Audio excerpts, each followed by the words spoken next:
Wildcats. I was just doing some essential grocery shopping in the area for my family, and I was like, oh, I'm near Mariah's house. So I thought that I could surprise her today, because we're supposed to film today. Hi! Hi! Don't get too close. I know. Welcome to Wildcat TV. Wildcat TV. Wait, Marvel, what was my countdown? What was that?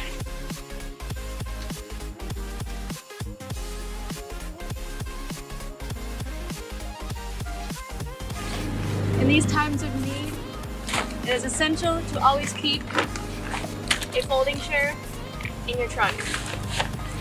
You'll thank me later. Hey Wildcats, welcome back to another stay-at-home episode of Wildcat TV on youtube.com/wildcattv. I'm Sky Sherwood. And I'm Mariah Lawrence. And we're social distancing. Ooh, okay, hey Mariah, I have a gift for you, by the way. Ooh, what is it? A mask. Oh my gosh, a mask, I need one! I don't know how I'm gonna get it to you. Don't touch me. Don't touch me. And speaking of masks, the Blue Springs School District is actually 3D printing some for local healthcare workers. Let's see what Elise has to say about it. Hey Wildcats, it's Elise. As many of us are still at home working, we know that some of our essential workers are still out there caring for patients and the public. And most of the time, masks aren't as easily accessible as they were before. But one of our very own teachers, Mrs. Schnockenberg, and several different teachers from the Blue Springs School District has donated their 3D printers in efforts to make masks for our essential workers. I got the chance to speak with Ms. Schnockenberg to get a little bit more insight on the 3D printing project. The 3D printing project was definitely a collaborative effort. Miss Ewan from Blue Springs South, Miss Martin from the freshman campus, Mr. Riggs at Delta Woods, Mr. Bishop at Brittany Hill, and Miss Turnbow from Paul Kinder all donated their 3D printers, and many of them have donated a ton of time to come up and help out with the effort.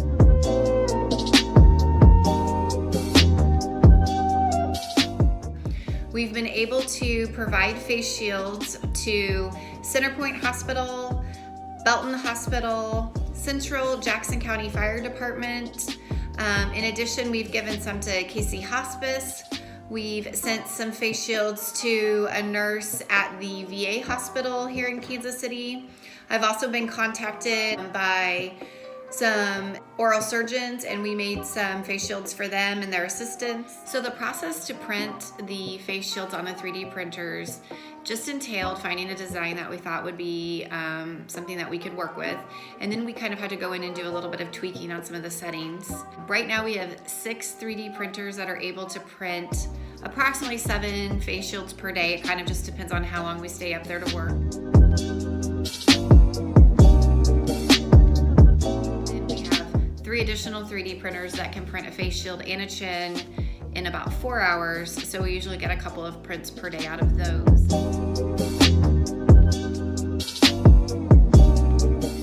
So overall, we've made 150 face shields. So if you know anyone else out there who might need some face shields printed, just have them shoot us an email and we'd be happy to provide some face shields for them as well. And if anybody has any of the teachers that she mentioned or Ms. Schnockenberg herself, make sure you thank her too. Guys, we're in the home stretch, about a month left of school. Stay positive, healthy, and signing off for Wildcat TV, I'm Elise. That is awesome. What? I said that's awesome. Yeah. I need to get back to emailing my counselor though, or somebody, because my computer isn't working. Well, why don't you just stay here and watch the story that's going to be on next, because I think it'll answer all of your problems. All right, okay. Is your school device not making sense? Is your school device in 2 pieces and you don't know what to do about that? Does your computer not understand your emotions? Well, you've come to the right place, because I've got the solution for you. It's Miss Birdsell. In this time of distance learning, it can definitely be frustrating when things aren't working like they should, and we are kind of at the mercy of our computers right now. So a few things that you can do to help if something's going wrong. First off, the classic restart is the first thing you should usually try.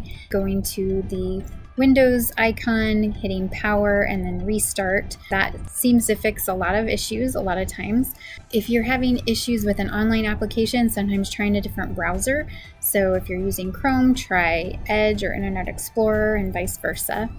Clearing your cache is also helpful if you can't log into a website, clearing your browsing history, and I have a video on how to do that. If you search in the search bar in the lower left corner of your screen, just search snipping tool, that'll come up, and that allows you to take pictures of just certain parts of your screen if you don't want the whole thing. Control Z is always a good one to know. That's undo. That's a shortcut for undo. So no matter what application you're using, you can always Control Z to undo the last thing that you just did. Snapping windows is really helpful when you're working on a laptop and maybe you need two screens side by side. The shortcut to do that is to hit the Windows key and then either the left or right arrow. And that'll put one window on one side of your screen, and then you can choose another window to have up on the other side, so then you can work on two applications side by side. Windows and tab, so hitting the Windows key and the tab key at the same time, that will bring up all of your apps at one time so you can see all the windows you have open. It's a quick way to jump between applications. And then the ever popular Control F. So no matter what type of document you're viewing, whether it's a PDF, a web page, a Word document, if you want to quickly and easily find a certain something without having to scroll and look all over, if you hit Control F, that brings up a little search box. It's a find box. You can type in what you're looking for, a certain word that you're looking for, and it'll take you right to that in the document. So that's kind of an easy way to navigate when you're having to work online in a finite space. There's actually a link to some helpful tech videos at bit.ly/bshs-tech.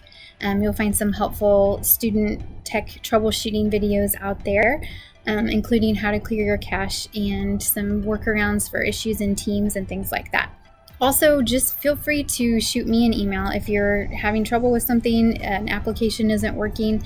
I am available via email just like I was every day at school. So sbirdsell@bssd.net, and I'm always happy to see if I can help you. If you've tried everything and you're just not having any success with solving your issues, you can email helpdesk@bssd.net, and that will go to our district technology specialist, and one of them will get in touch to help you. When you email, it's really important that you put BSHS in the subject line so it gets routed to the correct person.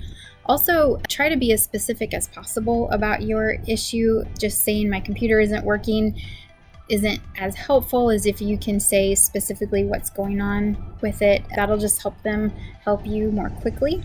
And if you can take a screenshot, that helps a lot. So if you can screenshot the error that you're getting, or just show them what the screen is looking like when you're trying to do something.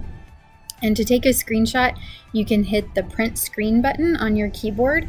It just says PRTSCRN, and it doesn't look like it does anything, but it actually takes a picture of your screen. And then if you go into an email or a Word document, say, and you hit Control V to paste, or right click and paste, then it'll paste a picture of your screen. That helps them a lot to be able to diagnose your issue a little bit more quickly. I know our tech department works as fast as they can. As soon as they receive an email tech request for help, they get on it, and they have just been swamped with a lot of things that they're trying to figure out, just like we're all trying to figure things out. So, your patience is appreciated, but I do know that their turnaround is pretty quick once you send those emails.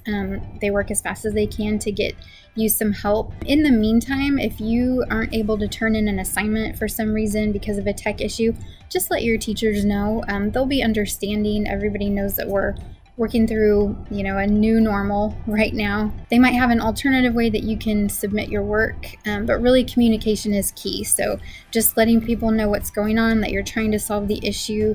We all know that everybody's doing the best they can. Well, that is the first and last episode of Why is My School Device Doing This to Me? I am your host, Snub, and I hope you all have a wonderful day. And if not, take a nap. You'll feel better afterwards.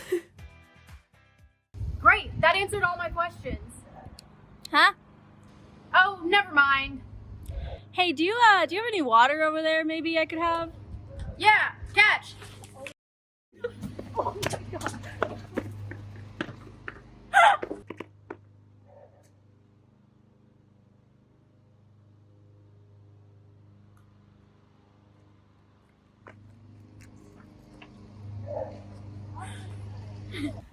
Yeah, I think that's about it. I actually need to get home pretty soon because I got some perishables in my car. They're probably all bad now, but I mean, have fun. Oh yeah, they're probably bad. Well, that's all I have for today. Signing off for Wildcat TV, I'm Sky Sherwood. And I'm Mariah Lawrence. And remember, It's a great day to be a Wildcat.